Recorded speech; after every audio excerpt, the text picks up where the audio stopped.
చదువుకున్నా, సుందరకాండ విన్నా తప్పకుండా అంత గొప్ప మృత్యువు కూడా తొలగిపోతుంది అనేటటువంటిది అనేక సందర్భాల్లో నిరూపణం చేసినటువంటి కాండ సుందరకాండ. అందుకే లోకంలో విజ్ఞులైనటువంటి వారు ఒక మాట చెప్తారు, అసలు వాంగ్మయంలో అత్యంత శక్తివంతమైనటువంటివి ఏవైనా ఉంటే రెండిటినే చెప్తారు. ఒకటి సుందరకాండ, రెండు సౌందర్యలహరి.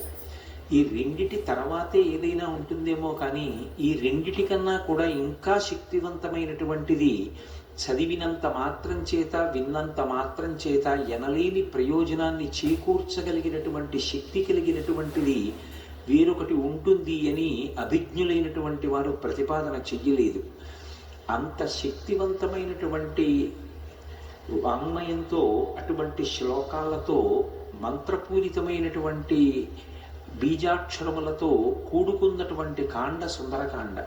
పరమసుందరులైనటువంటి సీతారాముల్ని గుండెల్లో పెట్టుకుని తన సౌందర్యాన్ని అభివ్యక్తం చేసినటువంటి మహాసుందరుడిగా, హనుమ ఒక యోగి పొంగవుడిగా, ఆత్మదర్శనం చేసినటువంటి మహాపురుషుడిగా, ఒక వ్యక్తి జీవన ప్రస్థానంలో సంసారాన్ని తరించి చిట్ట చివర పరబ్రహ్మ దర్శనానికి, ఉపాసనలో అంతర్ముఖ ప్రయాణం ఎలా చేయాలనేటటువంటి మార్గానికి సోపానాలు పరిచిన కాండ కాబట్టి సుందరకాండ అని పేరు పెట్టారు. రామకథ చెప్పినా, సుందరకాండ చెప్పినా, సీతమ్మ గురించి చెప్పినా, ప్రత్యేకించి సుందరకాండ జరుగుతున్నప్పుడు హనుమ వచ్చి తీరుతారు. ఎందుకు వస్తారంటే, రామాయణంలో ఉత్తరకాండలో ఒక విషయం ఉంది. రామచంద్రమూర్తి అవతార పరిసమాప్తి చేస్తూ హనుమని అడిగారు, హనుమ నువ్వు కూడా నాతో వచ్చేస్తావా అని అడిగారు. అక్కర్లేదు, మీ నామము మీ కథ ఎంతకాలం ఉంటుందో అంతకాలము నేను ఈ భూమి మీద ఉంటానన్నారు. అంత శక్తివంతమైనటువంటి సుందరకాండ యొక్క ప్రారంభం ఎక్కడ అంటే, నిజానికి మొదటి శ్లోకం తతో రావణనీతాయా అయినా ఆ దానికన్నా నేపథ్యం కిష్కింధకాండ చివరిలో పడింది. ఎందుచేత అంటే, కిష్కింధకాండ చివరికి వచ్చేటప్పటికి అందరూ శోక సముద్రంలో ఉన్నారు. ఎదురుగుండా సముద్రం, అందరి గుండెల్లో శోక సముద్రం. ఎందుచేత, ఎప్పుడో తప్పిపోయింది సీతమ్మ, జాడ తెలియదు. రాముడు ఏడుస్తున్నాడు, అన్న ఏడుస్తున్నాడు, లక్ష్మణుడు ఏడుస్తున్నాడు, భరతుడు అన్న కోసం ఏడుస్తున్నాడు, కౌసల్య సుమిత్ర కైకేయి బిడ్డల కోసం, రాముడి కోసం, కోడల కోసం, నందిగ్రామం వెళ్ళిపోయిన భరతుడి కోసం ఏడుస్తున్నారు. అసలు కోసల దేశ వాసులు ఎప్పుడు రాముడు వస్తాడని ఏడుస్తున్నారు. అవతల వానరులు సీతమ్మ జాడ తెలియలేదు. మాట ఇచ్చినటువంటి సుగ్రీవుడు సీతమ్మ జాడ కనిపెడతానన్నవాడు ఎలా కనిపెడతాడు? మాట దక్కించుకోగలడా?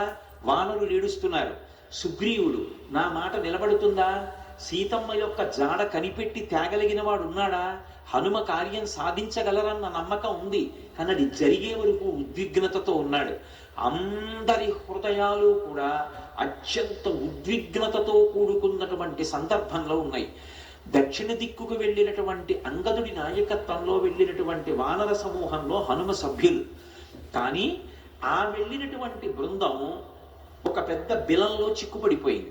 ఆ చిక్కుపడిపోయినటువంటి కారణం చేత సుగ్రీవుడిచ్చినటువంటి కాలం దాటిపోయింది. సుగ్రీవుడిచ్చినటువంటి కాలం దాటిపోయింది కాబట్టి వెనక్కి వెడితే సుగ్రీవుడు చంపేస్తాడు. సుగ్రీవాజ్ఞ, ఖచ్చితంగా తిరిగి రాకపోతే శిరచ్ఛేదం చేస్తానన్నాడు. వెనక్కి వెడితే సుగ్రీవుడు చంపేస్తాడు. అందుకని వాళ్ళకి బ్రతకాలనుంది, కానీ బ్రతకడానికి మార్గం లేదు. ఇది సుందరకాండ ప్రారంభం. కష్టమన్న మాటకి చిట్ట చివరి స్థితి ఏది అంటే, బ్రతకాలని ఉన్నా ఇక బ్రతకడానికి మార్గం లేదు. అంత పెద్ద కష్టంలో ఉన్నారు. వెనక్కి వెడితే సుగ్రీవుడు చంపుతాడు, ముందుకు వెళ్ళడానికి మార్గం తెలియదు, సీతమ్మ ఎక్కడుందో జాడ తెలియదు. అందుకని ప్రాయోపవేశం చేశారు. మేమందరం చచ్చిపోతామని పడుకున్నారు. మేమేమి ముట్టుకోము, మా అంతటా మా శరీరాలు పడిపోతాయి, లేదా క్రూర మృగాలో పక్షులో ఏవో వచ్చి మమ్మల్ని చంపేస్తాయి, తినేస్తాయి అని పడుకున్నారు. నిజంగా వాళ్ళు చచ్చిపోదామని అనుకోవట్లేదు, బ్రతకాలనుంది, కానీ చచ్చిపోవడం వినా మార్గం లేదు. అది అక్కడ ఉన్న స్థితి. అంత శోక సముద్రంలో ఉన్నారు. అటువంటి స్థితిలో అకస్మాత్తుగా ఒక పక్షి అరిచింది. వాళ్ళు తెలిసో తెలియకో రామకథ చెప్పుకున్నారు పడుకొని. ఇదెక్కడి ప్రారంభం వచ్చింది రామనకి? ఎక్కడో కోసల దేశానికి అయోధ్య రాజధాని. అయోధ్యని పరిపాలించిన వాడు దశరథుడా. దశరథుడికి 3 భార్యలా, 60,000 సంవత్సరముల వయస్సు వచ్చే వరకు బిడ్డలు లేరా? బిడ్డలు పుట్టకపోవడానికి ఎదురొచ్చినటువంటి పాపాన్ని పోగొట్టుకోవడానికి అశ్వమేధ యాగం చేసి మంచి కుమారుల్ని పొందడానికి పుత్రకామేష్టి చేశాడా? చేసిన యజ్ఞ ఫలితంగా రామలక్ష్మణ భరత చతుర్భులు అనేటటువంటి నలుగురు ఉత్తములైన కుమారుల్ని పొందాడా? పెద్దవాడు సుగుణాభిరాముడా? సీతమ్మ తల్లితో కలిసి తండ్రి మాట నిజం చేయడానికి అరణ్యవాసానికి వెళ్ళాడా? సీతమ్మ తల్లిని రాక్షసుడు అపహరించాడా? ఆ రామచంద్రమూర్తికి మన ప్రభువైన సుగ్రీవుడితో స్నేహం కుదిరిందా? వారిని సంహరించి సుగ్రీవుడికి పట్టాభిషేకం చేశాడా? నీకెందుకు సీతమ్మ జాడ కనిపెడతానని మన ప్రభువైన సుగ్రీవుడు మాటిచ్చాడా? ఇచ్చిన మాట నిలబెట్టుకోవడానికి అన్ని దిక్కులకి వానరుల్ని పంపి మన ప్రారంభం కొద్దీ దక్షిణ దిక్కుకి మనని పంపాడా? మనం ఈ బిలంలో